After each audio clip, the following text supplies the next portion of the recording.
کسی میں اکثر مثال دیتا ہوں، جیسے مشاہد حسین سید تھے، ایڈیٹر تھے، بہت اچھے ایڈیٹر رہے ہیں مسلم کے.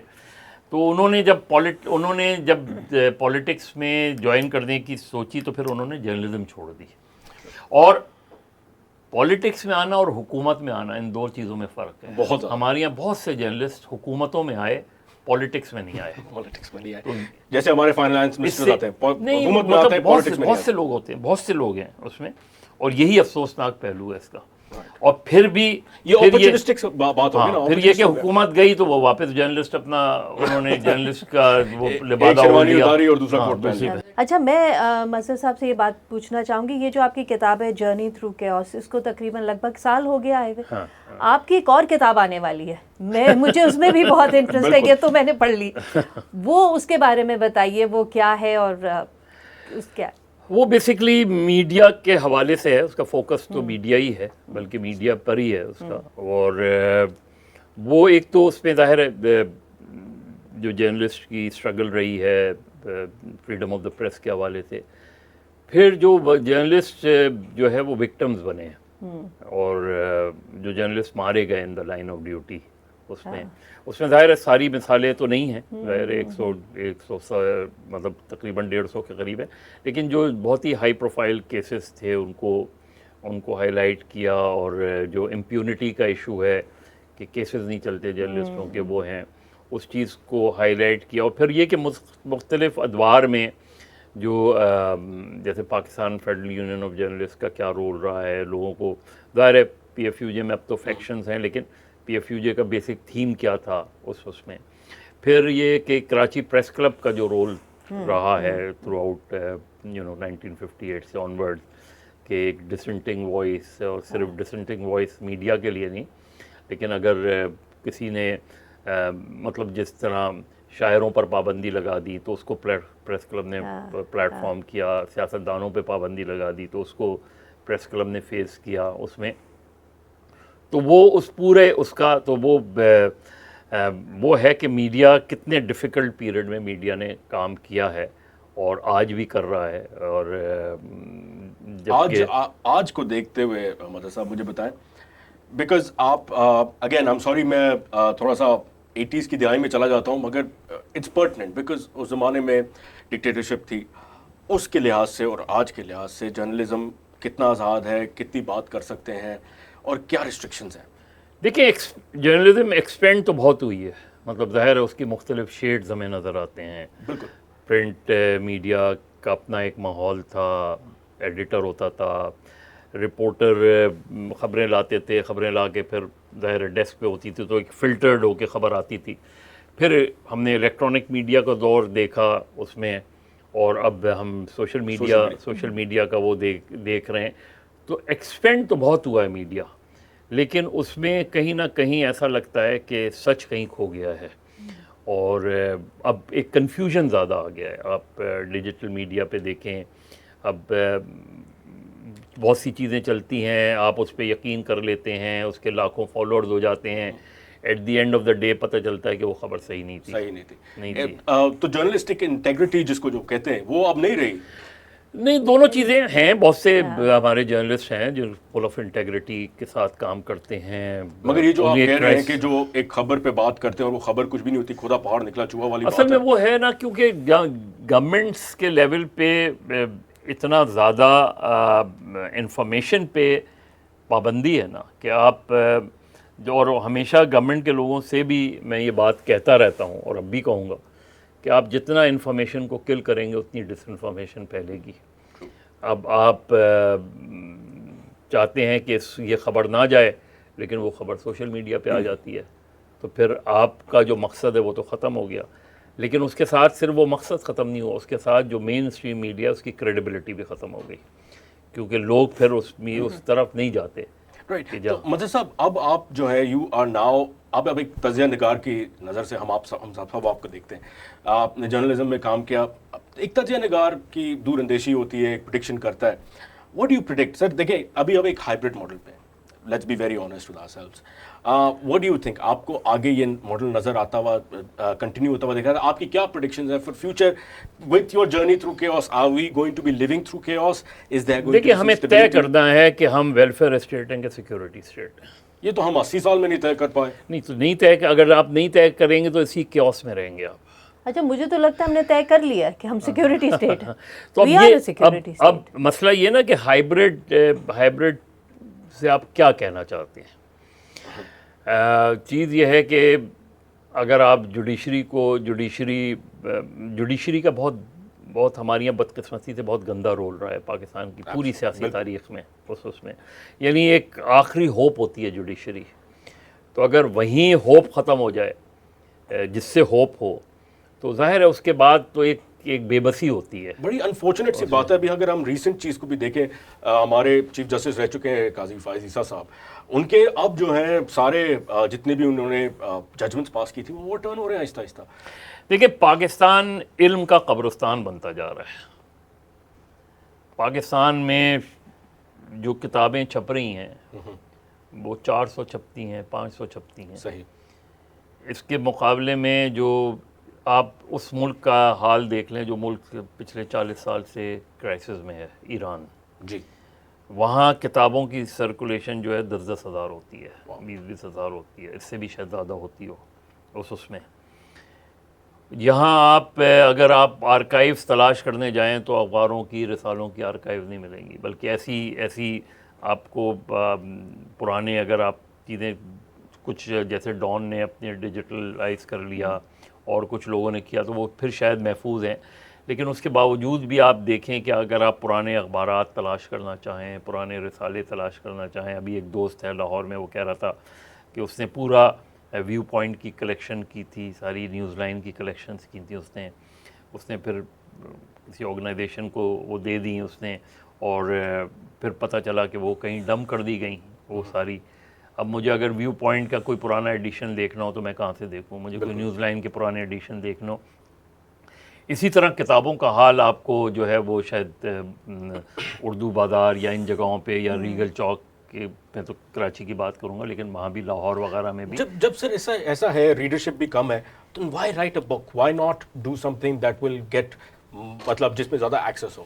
آپ کیا سمجھتے ہیں کتاب لکھنے کی اہمیت؟ کیونکہ کتاب ریفرنس ہوتی ہے. آپ دیکھیں کہ ابھی بھی ہمارے جتنے بھی لوگ پوڈ کاسٹ بھی کرتے ہیں، ویلاگز بھی کرتے ہیں، اس میں کہیں نہ کہیں وہ اخبارات کو کوٹ کرتے ہیں، وہ کہیں نہ کہیں کتابوں کو کوٹ کرتے ہیں، وہ کہیں نہ کہیں کہتے ہیں کہ اس نے یہ لکھا ہے. جی اس نے. تو اس کا مطلب ہے جو لکھنے کی اہمیت ہے وہ کم نہیں ہوئی ہے، ہم نے خود اس اہمیت کو کم کر رہے ہیں. اخبار بھی اگر اپنا اسٹائل چینج کریں، اپنی مارکیٹ کا اسٹائل چینج کریں اس میں. اب میں اخبار اگر 30 روپے کا یا 40 روپے کا خریدوں تو میں صرف اشتہار کے لیے تو نہیں خریدنا چاہوں گا. بالکل. تو اسٹائل نہیں چینج کیا، اخبارات نے اپنا اسٹائل نہیں چینج کیا. آپ ٹھیک ہے آن لائن چلے جائیں. جو ہمارے یہاں جو نئی جنریشن ہے اس کو ظاہر ہے وہ موبائل سے بہت زیادہ ایڈکٹڈ ہے. ہم سبھی موبائل سے ایڈکٹڈ ہو گئے ہیں. لیکن ہم اگر دیکھیں تو موبائل نے ہمارے ذہنوں کو کیپچر کر لیا ہے. ہمارے آئی کانٹیکٹس ختم ہو گئے ہیں. صحیح بات. ہمارا کانٹیکٹ موبائل سے زیادہ ہوتا ہے، سامنے بیٹھنے والے سے کم ہوتا ہے اس میں.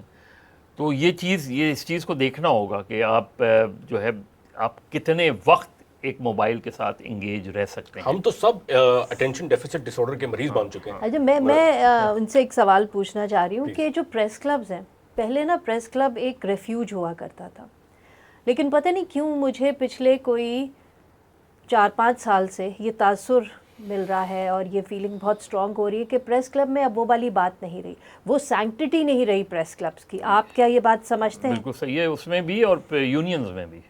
اور اس کی کیا وجہ ہے؟ دیکھیں ایک تو یہ کہ جو ہماری میڈیا ہاؤسز ہیں انہوں نے جو جرنلسٹ ہائرنگ کا کرائٹیرینز بنایا ہے اس میں میں تو خیر جب جرنلزم ڈپارٹمنٹ میں بھی یہ بات کیا کرتا تھا کہ آئی کیو ٹیسٹ ضرور ہونا چاہیے کہ اس کی ٹینڈنسی ہے بھی بےجرنلسٹ کی نہیں تھی.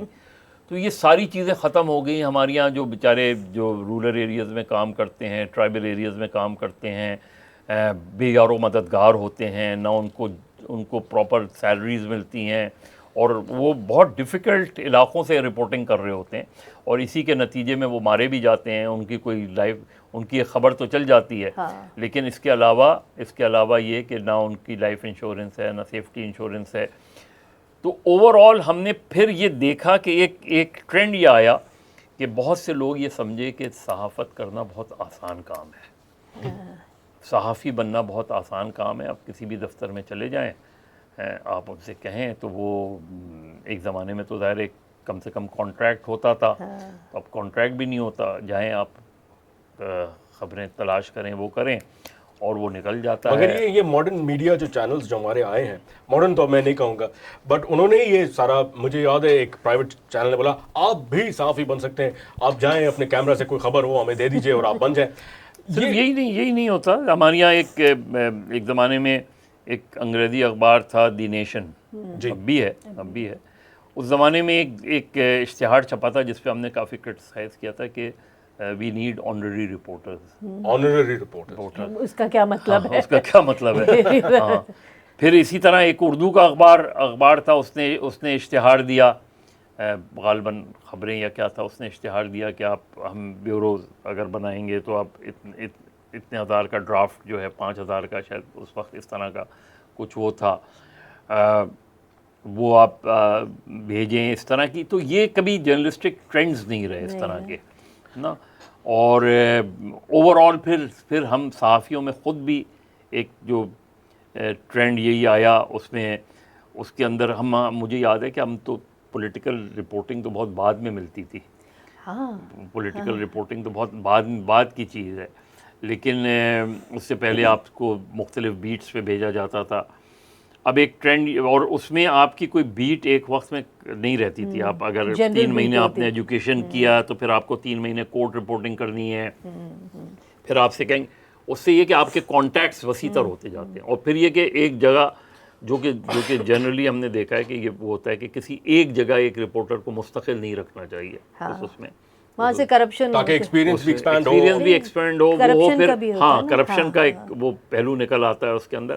ایک وقت تھا جب اخبار میں یہ طے ہوتا تھا کہ بھائی فرنٹ اور بیک پیج پہ اتنے سینٹی میٹر سے زیادہ اشتہار نہیں ہوگا فرنٹ اور بیک پیج پہ, کیونکہ آپ نے لوگوں کو خبریں دینی ہیں. اس میں وہ آہستہ آہستہ کم ہوتا چلا گیا.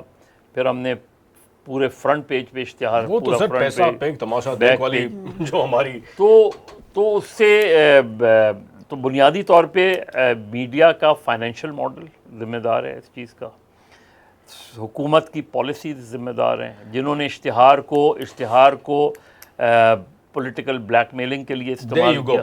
جی وہ بھی تو ایک پرابلم ہے نا جی, کہ کچھ اب آپ دیکھیں گے کہ بائسنس چینلز پہ, ٹھیک ہے امریکہ میں بھی ہوتا ہے, آپ کے پاس فاکس نیوز ہے, آپ کے پاس CNN ہے, دو ایک الگ پارٹیز کی رہنمائی کر رہے ہوتے ہیں, ان کی وائس ایک بنے ہوئے ہوتے ہیں. بٹ یہاں پہ بھی ایک پرابلم ہے, یہاں پہ گورنمنٹ فنڈنگ سے, جو گورنمنٹ کے اشتہار فنڈنگ سے جو چل رہا ہوتا ہے, ڈونٹ یو تھنک کہ وہ ایک مڈی کر دیتا ہے سارا آپ کا نیریٹو بھی اور آپ کی ساری چیزیں بھی, ایک بیان, آپ کا بیان ایک طرح سے. ہمارے یہاں اوور آل ڈکلائن آیا, جو پریس کلبز میں بھی ہمیں پھر نظر آیا, جو یونینز میں بھی ہمیں نظر آیا, اور اس کے بہت سے ریزن ہیں. جس طرح بھی آپ نے کہا ہم نے تو دیکھیں اس میں پریس کلبز میں جو ایک زمانہ تھا جب پریس کلبز میں بہت ہی کریٹیوٹی نظر آتی تھی. پریس کلبز میں اس طرح کے پروگرامز ہوتے تھے جس میں ہم شاعروں کو بلاتے تھے, ادیبوں کو بلاتے تھے, سیاستدانوں کو بھی بلاتے تھے. ان سیاستدانوں کو خاص طور پہ بلاتے تھے جن کو اخبارات میں جگہ نہیں ملتی تھی, اس میں جن پہ پابندی تھی. اسی طرح جب جوش ملی آبادی پر پابندی لگی تو کراچی پریس کلب نے انہیں تاحیات ممبرشپ دی. حبیب جالب پر پابندی لگی تو تاحیات ممبرشپ دی. انہوں نے فیض احمد فیض پر پابندی لگی. تو جہاں حکومت پابندی لگاتی تھی وہاں پریس کلب کے دروازے ان کے لیے کھولے جاتے تھے. اب ایک ہم نے دیکھا جب سے یہ میڈیا چینلز آئے کہ لفافہ صحافی, یہ بہت کہا جاتا ہے. دیکھیں جی لفافہ صحافی پرانے تو ہیں, وہ پرنٹ کے زمانے سے ہیں, وہ تو شروع سے لفافہ ٹرانسفر ہونا, سیاستدانوں کے لیے بریف کیس کہہ سکتے ہیں آپ, ان کے لیے لفافے کہہ سکتے ہیں. لیکن اگین میں نے کہا کہ آپ کسی بھی, چاہے وہ پولیٹکس ہو یا جرنلزم ہو, ہم کو اس کو جنرلائز نہیں کر سکتے. ہاں ہیں اس میں تو کوئی دو رائے نہیں ہے, اس میں ہوتی ہیں, اور ہر شعبے میں اس چیز پر مجھے زیادہ تکلیف ہوتی ہے کہ جب یونین جو ہے وہ حکومتوں سے پیسے لیں، گرانٹ لیں، چاہے ڈونیشن لیں، کیونکہ پھر آپ لڑائی کیسے لڑ سکتے ہیں؟ پھر لڑائی آپ لڑ نہیں سکتے، پھر آپ آزادی صحافت کی لڑائی لڑ نہیں سکتے، کیونکہ آپ پھر پابند ہو جاتے ہیں، باؤنڈ ہو جاتے ہیں. وہ کسی وقت بھی کھڑے ہو کے آپ سے کہہ سکتے ہیں یار ہمارے سے پیسے لیتے ہو اور ہماری خلاف آپ ایگزیکٹلی پھر وہ فنڈنگ بھی رک جائے اور پھر وہ حلوے مانڈے. اور اسی طریقے سے جو لفافے، ایک آپ لفافہ جان لیتے ہیں، ایک مرتبہ لاہور پریس کلب کا ایک الیکشن ہوا، اس میں ایک گروپ نے یہ کہہ کے لڑا کہ ہم لفافہ جرنلسٹ. ماشاء اللہ. ہاں وہ لفافہ پینل ہوتا تھا، پینل تھا وہ اس میں. چلے ایٹ لیسٹ انہوں نے ایکسیپٹ تو کیا. سوسائٹی میں اصل میں سوسائٹی میں کرپشن کو ایکسیپٹ کیا گیا. یہ تو سوسائٹی میں ہم نے جس کے پاس بڑی گاڑی آ گئی، ہم نے یہ سوال نہیں کیا کہ اس کے پاس یہ بڑی گاڑی کیسے آئے، احساسے کہاں سے آئے. ہمارے جو جتنے بڑے بڑے کلبز ہیں نا، اس میں اب میں نے کہا کہ ہم ان پہ ہمیں نظر آتا ہے کہ اس میں یہ لوگ کیا کر رہے ہیں، اور یہ اتنے مگر دیکھیں اس میں تھوڑا سا I'm so sorry، یہ جرنلسٹ پرانے جو ویٹرن ہیں ان کا بھی ذرا تھوڑا سا اس میں رول ہوتا ہے. دیکھیں اگر وہ پوچھتے یہ کہاں سے آئے جھمکے، کس نے دلائے یہ جھمکے، یہ سوال اگر کرتے ہیں. نہیں، یہ بڑا گریجول ہوا ہے نا، یہ ایسا نہیں ہوا کہ سوال نہیں کیا گیا. اور صرف پھر سوال میں کیوں کروں، آپ کیوں نہیں کریں. بالکل.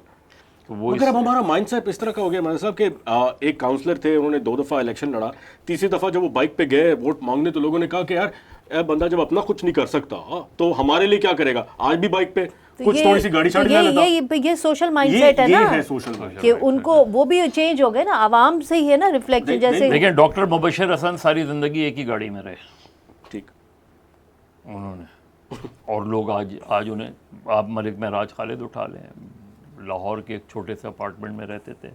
آپ شیخ رشید، پھر اس کے بعد کہتے ہیں کہ پرائم منسٹر شیخ رشید، اس کے باوجود بھی ان کا اسٹائل وہی رہا شیخ رشید کا. ایون فار دا، اور بے شمار آپ کے ایسے نہیں ہے کہ بے شمار لوگ ہمارے پاس اچھے ایگزامپلس تو آف کورس ہیں، اور انہوں نے ساری چیزوں کو رکھا. منزہ، میں چاہ رہا ہوں کہ since we have مظہر صاحب with us and in order to have you sir، ذرا کچھ ہم اپنے پروگرام کا بھی حصہ بڑھائیں اور کچھ لیٹسٹ ٹاپکس کے بارے میں بات کریں جو اس ہفتے میں گیا، جو ہمارا راؤنڈ اپ شو کا ایک ہے. تو مظہر صاحب آپ کی اجازت ہو تو سر، آج کل کنٹروورسی چل رہی ہے بلو پاسپورٹ پہ. ہر کوئی چاہتا ہے بلو پاسپورٹ ہو. پاکستان میں 3 پاسپورٹ استعمال ہوتے ہیں، red, blue and green. Green ہم سب کے لیے، آپ کے لیے، میرے لیے ہے. بلو پاسپورٹ سننے میں آیا سرکولیشن ہے جی 50,000. اب یہ کون استعمال کرتا ہے، یہ کیوں استعمال ہوتے ہیں، اور اس کی کیا اہمیت ہے؟ منزہ پلیز بتائیے. دیکھیے، بہت سے لوگ یہ کہتے ہیں، اس کو جسٹیفائی یہ کرتے ہیں کہ جی بلو پاسپورٹ جو آپ کے سٹنگ منسٹرز ہیں، کیبنٹ ہے، سینیٹرز ہیں، کچھ شخصیات ہیں جن کو ضرورت ہوتی ہے کہ وہ باہر جاتے ہیں ملک سے ذرا کوئی پاکستان کے لیے ٹاکس کرنے، تجارت، جو بھی معاملات ہیں، تو اس کے لیے ذرا اسموتھ ہو جاتا ہے. مگر مسئلہ یہاں پہ یہ نہیں ہے. مسئلہ یہاں پہ یہ ہے کہ نہ صرف یہ کہ ان کو بلو پاسپورٹس، ان کی فیملیز کو بلو پاسپورٹس، اور آپ کے جو ابھی جو انہوں نے منظور کیا بل، اس میں یہ کہا ہے کہ جو بچے 28 سال کی عمر تک کے بچے جو ڈیپینڈنٹ ہیں ان کو بھی بلو پاسپورٹ ملے گا. اور اس میں ریٹائرڈ لوگ بھی ہیں، اس میں ریٹائرڈ بیوروکریٹس بھی ہیں، اس میں ریٹائرڈ فوجی بھی ہیں. انہوں نے باہر ملک کیا کرنے جانا ہے؟ یہی اچھا بہت سے لوگ سمجھتے ہیں کہ بھئی تھوڑے بہت بلو پاسپورٹ ہونے چاہیے کہ چلو ضرورت ہے. میں اس کے خلاف ہوں کہ دیکھیے، آپ جب اس قسم کی ایکسیپشن بناتے ہیں نا تو وہ مس یوز کا چانس زیادہ ہوتا ہے. گرین پاسپورٹ سب کا، پورے عوام کا. پاکستان جو ہے اٹس اے ریپبلک، رائٹ، اسلام ہے. ریپبلک مینس عوام ہے نا. پبلک کا یہاں پہ جو پاور ہے should reside with the public. Public کو آپ نے دیا ہوا ہے گرین پاسپورٹ. خود آپ کو شرمندگی ہو رہی ہے کہ جی گرین پاسپورٹ نہیں ہو تو ہم فخر کریں اور باہر جا کے ذرا شو ماریں تو ہمیں ڈفرینٹ کلر کا پاسپورٹ. ہم سے یہ توقع کی جاتی ہے کہ ہم پیٹریٹزم دکھائیں، ہم دکھائیں کہ جی ملک سے ہمیں محبت سب کو ہے، میں یہ نہیں کہہ رہی، مگر توقع یہ کی جاتی ہے کہ آپ گرین پاسپورٹ پہ فخر کریں. خود یہ ڈفرینٹ کلر کے، کیونکہ اس پہ یہ جا کے ان کو ہوتا ہے کہ ہم نے باقی گرین پاسپورٹس کی طرح لائن میں نہیں لگنا، ہمیں ذرا سا ایکسٹرا ٹریٹمنٹ دیا جائے. آپ یہ دیکھیے پاکستان میں پچھلے کچھ عرصے سے آپ جو لیجسلیشن دیکھیے، اگر کوئی منسٹرز ہیں، M N As, M P, انہوں نے ایسا کیا کام کیا ہے، ایسا کیا ڈسٹنگوشڈ کام ہے کہ ان کو یہ بلو پاسپورٹ دیا جائے. ٹریڈ، آپ کی اکانومی آپ کی سلائڈ کر رہی ہے، یہاں سے کمپنیز باہر جا رہی ہیں, یہاں سے پیسہ باہر میں آپ کو بتاؤں اب تو کاؤنسلٹس بھی بند ہو رہی ہیں. فرینچ کاؤنسلٹ نے ابھی اعلان کیا کہ جی ہم بند ہو رہے ہیں, ہم جا رہے ہیں. تو مجھے یہ بتائیں کہ یہ جو بلو پاسپورٹ رکھنے والے, انہوں نے ایسا اب تک کیا تیر مارا ہے کہ جو ان کو یہ کنسیشن دی جائے؟ میرے حساب سے تو یہ ہونا ہی نہیں چاہیے. میں مزے کی بات بتاؤں مظہر صاحب, آپ کو پتا ہے کہ پچھلے دنوں یو اے ای سب کے ویزے کینسل کر رہا تھا. بلو پاسپورٹ کے بھی ویزے کینسل ہو رہے تھے. بڑے بلو پاسپورٹ والوں نے کہا کہ جی ہمیں بھی ویزے نہیں مل رہے. تو سر یہ بلو پاسپورٹ شروع میں اس کی بنیاد کیا ہے, اس کا پرپس تو منظر نے بتا دیا, بٹ کیا اب چونکہ اب ہر اسمبلی والے جو اچھا کہتے ہیں جی ریٹائرڈ اور فارمر سینیٹرز بھی اب بلو پاسپورٹ رکھ سکتے ہیں, ان کے بچے بیوی بھی رکھ سکتے ہیں, اس کا کیا ہے؟ دیکھیں پالیٹکس ہوتی ہے پبلک سروس, رائٹ, اور یہ بیسکلی اگر آپ وہ دیکھیں تو suppose to be a public servant, suppose to be نا, لیکن یہ اس لیے نہیں آتے پالیٹکس میں. تو سیلف سرونگ یہ آتے ہیں ظاہر ہے اپنے مفادات کے لیے آتے ہیں. سارے نہیں کہتا, میں سارے نہیں کہتا, لیکن سر میں تو جرات کروں گا سارے ہی ہوتے ہیں. نہیں ایکسیپشن دو چار تو ہیں, نہیں ہوتے, لیکن نہیں ہوتے ہیں, اور انہوں نے کام بھی کیے ہیں. لیکن اصل چیز یہ ہے کہ یہ ایک رویے کا نام ہے. اہم بات یہ ہے کہ یہ وہ چیز ہے جس پہ حکومت اور اپوزیشن میں کوئی اختلاف نہیں ہوتا. ایک عام آدمی, ایک گورنمنٹ امپلائی کے لیے یا عام آدمی کے لیے, گورنمنٹ جو بھی نوکریاں کرتے ہیں ان کو کتنی پینشن ملتی ہے, یعنی میں پینشن کی وہ بتا رہا ہوں کہ ان کو پینشن کس اس پہ ملتی ہے, اور ججز کی کتنی پینشن ہوتی ہے. یہ نہیں کہ ان کی کہ اگر انہیں لاسٹ ڈرا سیلری پہ پینشن ملتی ہے تو ایک گورنمنٹ امپلائی کو لاسٹ ڈرا سیلری پہ پینشن کیوں نہیں ملے؟ اچھا تو ججز کو لاسٹ ڈرا سیلری پہ پینشن ملتی اور ہے, تاحیات, اور صرف یہی نہیں, ان کو اور بہت سی مراد ملتی ہیں جو کہ کسی پینشنر کو نہیں ملتی. تو اب میں ایک ایسے فورم پہ کہاں انصاف طلب کروں گا, اور کس سے کروں گا, کس سے انصاف طلب کروں گا کہ جن کا اپنا آپ کا معیار تو وہ ہونا چاہیے کہ ہاں اگر مجھے لاسٹ ڈرا اس پہ پینشن مل رہی ہے تو ہر گورنمنٹ سرونٹ کا اور ہر اس کا امپلائی کا جو سرکاری اداروں میں کام کرتا ہے اس کو وہی چیزیں. یہی ہمارے پارلیمنٹیرین کا ایشو ہے اس میں. اب یہ بلو پاسپورٹ یعنی کیونکہ کلونیل مائنڈ سیٹ ہے نا جی, تو اس کا بھی بلو پاسپورٹ ہے تو ہمارا بھی بلو پاسپورٹ ہو. اب وہاں دیکھیں, وہاں جو چاہے وہ پرائم منسٹر ہو, وہاں تو کوئی دوسرا پاسپورٹ نہیں ہوتا نا, نہیں ہوتا, ایک ہی بالکل وہاں تو ایک ہی پاسپورٹ ہے جی, وہ ایک ہی پاسپورٹ ہے from the P M to the top brass to the lowest. تو یہ میں تو اکثر مثال دیتا ہوں کہ آپ ہاؤس آف کامنز میں سیٹنگ ارینجمنٹ دیکھ لیں جی, اور اپنا سیٹنگ ارینجمنٹ دیکھ لیں.